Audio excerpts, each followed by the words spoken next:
گھر میں اگر کوئی بوڑھا نہیں ہے تو وہ گھر گھر نہیں ہے. گھر میں کوئی نہ کوئی دادا دادی نانا نانی ہونا چاہیے تاکہ اس کی کڑوی کسیلی سنو, برداشت کرو, اس سے اللہ کی رحمت نازل ہوگی. اس کو بوجھ نہ سمجھو بوڑھے کو, کیونکہ جب گھر میں نہیں ہوتا نا کوئی بزرگ, پھر انسان کو ہم سے پوچھو ہم پہ کیا گزرتی ہے. میں اپنی والدہ کے ہاں جب سے ان کا انتقال ہوا ایک دفعہ بھی نہیں گیا, جایا نہیں جاتا. عجیب سی ایک وحشت ہونے لگتی ہے کہ وہ بوڑھی والدہ تھیں, اس گھر میں تھیں, ساری زندگی انہوں نے جس گھر میں گزاری, اب وہ در و دیوار سے جو ہے نا ایسے لگتا ہے در و دیوار کاٹ رہے ہیں, ایسے محسوس ہوتا ہے کہ بوڑھا ہی نہیں ہے گھر کے اندر. کوئی تو تھا کسی کے یعنی انسان اس کے پاس جا کے اپنے سر پہ ہاتھ رکھوا سکتا ہے, اس سے دعائیں لے سکتا ہے. تو جب بزرگ ہی نہیں رہے تو گھر گھر بولو بھائی نہیں رہتا. پھر تو بہت افسوس ہوتا ہے ان لوگوں پر جو اپنے بوڑھے والدین کی قدر نہیں کرتے, بوڑھے بزرگوں کی, دادا دادی نانا نانی کی قدر نہیں کرتے. ہم لوگ انگریز نہیں ہیں, گورے نہیں ہیں کہ لائف کو بس انجوائے کریں.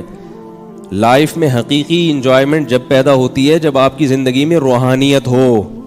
سمجھ رہے ہو, کسی کی کڑوی کسیلی الٹی سیدھی سنے اور برداشت کرے. انسان اپنے بڑوں کی سن سکتا ہے نا, چھوٹوں کی تھوڑی سنے گا. چھوٹا الٹی بات کرے گا تو ایک لگا دے گا تھپڑ کھینچ کے اس کو. ہمارے بچے ہمارے سامنے ذرا الٹی بات کر کے دیکھیں, ابا کی انسان سنتا ہے, دائیں بائیں ہوتا ہے, کبھی غصہ بھی آتا ہے, برداشت بھی کرتا ہے, اماں کی بھی سنتا ہے. تو یہ جب گھر میں رونق ختم ہو جاتی ہے نا, ہم نے بچپن میں ایک کہانی پڑھی تھی کہ وہ جھینگر جو ہے نا, جھینگر وہ ٹریٹ کرتا ہے نا, رات کو گاتا رہتا ہے, شور کرتا ہے بہت زیادہ. تو وہ سارے جانوروں نے مل کے پلان بنایا جھینگر کو جنگل سے نکالو. یہ رات ہوتی ہے اور وہ ٹریٹ کی آوازیں آنا شروع ہو جاتی ہیں. ایسی فرضی کہانی تھی, بچپن میں سنی ہم نے.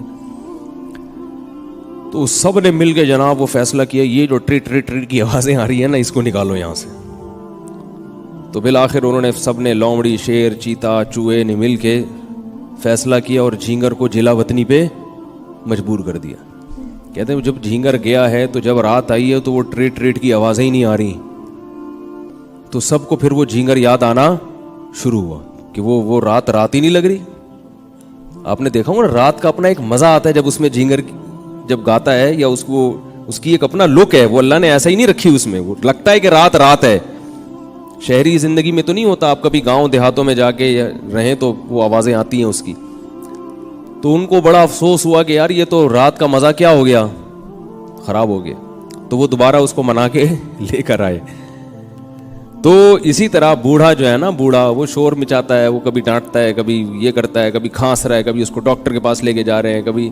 لیکن اس کی وجہ سے جو اللہ کی رحمتیں گھر میں نازل ہوتی ہیں, اس کی وجہ سے جو اللہ کی برکتیں گھر میں نازل ہوتی ہیں, اس پر آپ کو پیسہ بھی خرچ کرنا پڑتا ہے, اس کی دعائیں بھی آپ لیتے ہو.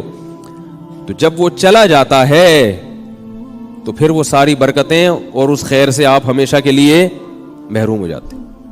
تو اس لیے اپنے آپ کو گورے نہ سمجھا کرو بھائی, ہم مسلمان ہیں, مسلمانوں والی زندگی گزارو اور ان بوڑھوں کی گھر میں قدر کیا کرو. بوڑھے عالم کی, بوڑھے بزرگ کی قدر کیا کرو, ان سے دعائیں لیا کرو جا کے. سمجھ رہے ہو؟